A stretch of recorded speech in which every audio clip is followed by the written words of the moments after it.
Mes amis, aujourd'hui, nous allons explorer une vérité dure, dérangeante, mais incontournable. Une vérité que Machiavel, dans son œuvre Le Prince, a osé écrire noir sur blanc, au risque d'être incompris et même diabolisé. Cette vérité, c'est que le pouvoir ne se nourrit pas de sentiments. Le pouvoir exige froideur, calcul et une maîtrise totale de soi-même. Autrement dit, pour régner, il faut apprendre à tuer ses émotions. Pourquoi ? Parce que les sentiments sont souvent une faiblesse. La pitié, la colère, l'amour excessif, l'attachement, tous ces états d'âme rendent l'homme fragile face à ceux qui n'hésitent pas à les utiliser contre lui. Dans ce voyage, nous allons voir pourquoi Machiavel considère les sentiments comme un danger pour celui qui gouverne. Comment l'histoire a prouvé que les grands dirigeants ont triomphé en sacrifiant leur cœur au profit de leur raison. Ce que nous, simples hommes et femmes du quotidien, pouvons apprendre de cette philosophie pour gouverner notre propre vie. Installez-vous confortablement, car ce que vous allez entendre n'est pas une leçon de douceur, mais une leçon de puissance. La vision de Machiavel, gouverner sans cœur. Machiavel n'écrivait pas pour plaire. Il écrivait pour être utile aux princes, aux rois, aux hommes de pouvoir. Et son constat était simple, l'homme est ingrat, changeant, menteur et intéressé. Un dirigeant qui se fie à la loyauté et aux promesses de ses sujets est déjà perdu. Les hommes oublient plus facilement la mort de leur père que la perte de leur patrimoine. Machiavel ? Autrement dit, l'attachement sentimental est une illusion. Les peuples ne se souviennent pas de vos sacrifices, ils se souviennent seulement de ce que vous leur donnez ou leur retirez. Un prince trop bon, trop généreux, trop clément finit toujours par être méprisé. L'histoire est remplie de dirigeants renversés parce qu'ils ont cru au cœur humain. Pour le résumer, Machiavel n'était pas un diable, mais un réaliste. Les hommes sont plus portés à mal faire qu'à bien faire. Pourquoi le dirigeant doit voir l'homme tel qu'il est, et non tel qu'il voudrait qu'il soit? Les Médicis à Florence. Machiavel observait leur stratégie sans illusion. Un chef naïf croit en la bonté humaine, mais un chef lucide sait que la loyauté est une monnaie qui se dépense vite. Les sentiments comme faiblesse dans la politique et la vie. L'amour rend aveugle. La pitié paralyse. La colère précipite dans l'erreur. Regardons l'histoire. Jules César, trahi par Brutus, son ami qu'il aimait comme un fils. Son attachement l'a aveuglé, et Rome a sombré dans le chaos. Louis XVI, roi de France, a refusé d'user de la terreur ou de la ruse pour sauver sa couronne. Son humanité lui a coûté la tête. A l'inverse, Catherine de Médicis ou Napoléon Bonaparte ont compris que les sentiments doivent être subordonnés au calcul. Ils ont régné non pas grâce à leur cœur, mais grâce à leur froideur stratégique. Exemples historiques ajoutés. Alexandre le Grand, sa colère l'a poussé à tuer son ami Clitus, faiblesse qui a fissuré sa légende. Marc-Antoine, son amour pour Cléopâtre l'a mené à la ruine et à la chute de son pouvoir. Staline, version moderne, il ne laissait pas ses sentiments dicter ses purges craintes totales, mais règne durable.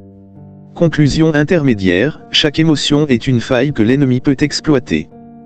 La nécessité de la crainte sur l'amour. Machiavel a écrit une phrase célèbre. Il vaut mieux être craint qu'aimé, si vous ne pouvez être les deux. Pourquoi ? Parce que l'amour dépend du cœur des hommes, et le cœur change. Mais la crainte dépend de la volonté du dirigeant, et elle dure tant qu'il sait l'entretenir. Dans une époque où les alliances se brisent en un instant, où les promesses ne sont que des mots, fonder son règne sur la crainte et le respect est une garantie de stabilité. Exemple. César Borgia, cruel mais respecté. Machiavel le cite comme modèle. Vladimir Poutine, exemple moderne, craint à l'international, peu importe qu'il soit aimé. Steve Jobs, dans le business, plus craint qu'aimé dans son équipe, mais cela a produit discipline et innovation. Analyse, l'amour est conditionnel, la crainte est durable. Transition, comment appliquer cela dans nos vies ordinaires? 4. Ce que cela signifie pour nous aujourd'hui. Vous pourriez me dire, mais je ne suis pas roi, ni président. Pourquoi cela me concerne? Parce que chacun de nous, à sa manière, règne. Nous régnons sur notre famille. Nous régnons sur nos projets. Nous régnons sur nous-mêmes. Et dans chacun de ces domaines, les sentiments mal maîtrisés deviennent des chaînes. Dans une relation amoureuse, un excès d'attachement nous rend faibles et dépendants. Dans les affaires, trop de compassion empêche de prendre des décisions difficiles. Dans la vie personnelle, céder à la peur ou à la colère nous fait perdre notre pouvoir. Tuer ses sentiments, cela ne veut pas dire devenir une pierre froide. Cela veut dire les dompter, les discipliner, ne pas les laisser gouverner nos choix. Nous sommes tous des princes de notre vie. Vie amoureuse, celui qui aime sans maîtrise devient dépendant. Exemple, relation toxique, l'autre profite de vos faiblesses. Vie professionnelle. Trop gentil au travail égale exploité. Un leader ferme égale respecté. Vie personnelle. Peur égale paralysie. Colère égale destruction. Discipline et froideur égale construction. Ajout. Machiavel ne dit pas d'être cruel inutilement, mais d'être utilement sévère. Exemple dans le management moderne, un patron qui fixe des règles strictes et respectées, celui qui se laisse guider par l'émotion est méprisé. 5. Le parallèle avec le stoïcisme. Ici, Machiavel rejoint, paradoxalement, les stoïciens. Les stoïciens enseignaient, ce qui dépend de toi, ce n'est pas ce qui arrive, mais ta réaction à ce qui arrive. Autrement dit, tu ne dois pas être l'esclave de tes émotions. Le stoïcisme et Machiavel ne disent pas exactement la même chose, mais ils se rejoignent sur ce point crucial. Celui qui veut gouverner, ou simplement vivre avec puissance, doit se libérer du fardeau des passions. Les stoïciens et Machiavel, deux chemins différents, même résultat, la maîtrise de soi.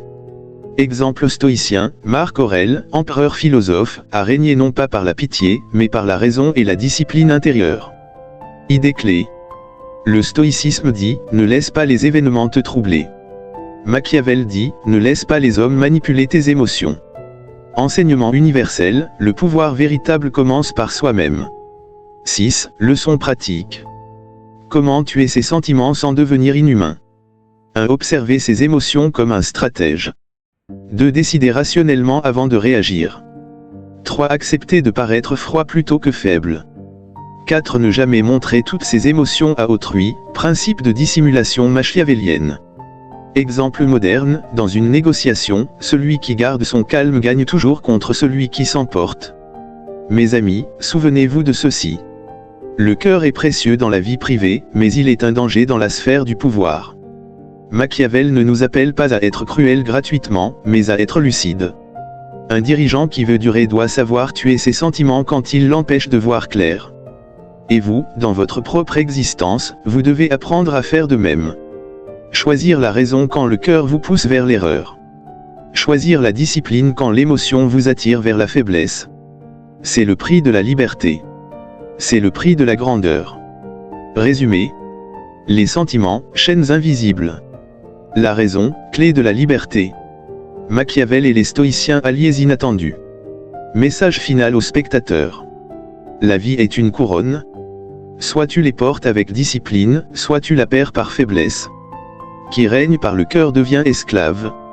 Qui règne par la raison devient maître de son destin. Alors rappelez-vous, qui règne par ses sentiments est condamné à être esclave des autres. Qui règne par sa raison est maître de son destin.